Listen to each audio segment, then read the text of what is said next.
Today we'll learn is designed. Engineers design it to safely carry loads, forces, and repeated crane movements. Step 1. Given data. Let's begin with the given data. Our gantry crane has a lifting capacity of 200 kilonewtons and a self-weight of 120 kilonewtons.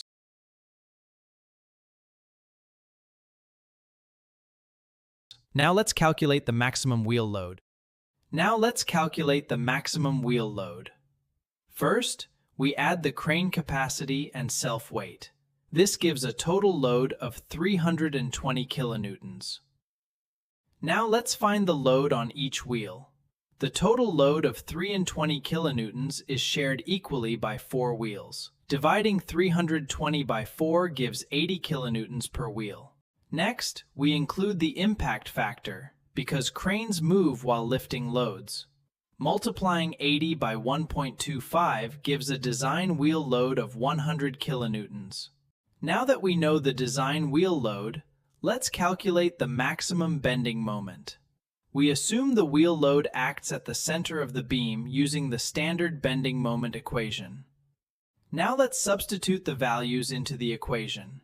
The wheel load is 100 kilonewtons, and the beam span is 8 meters. This gives a maximum bending moment of 200 kilonewton meters.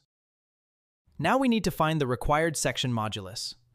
This value tells us how strong the beam section must be to safely resist the bending moment we just calculated. Now let's substitute the values. Using the bending moment, steel strength, and design factor, the required section modulus is 741,000 cubic millimeters. Now let's select a suitable steel beam. We choose UB 610 by 229 by 113 because its section modulus is much greater than the required value. Now let's verify the beam. The shear force is only 50 kilonewtons, which is safe.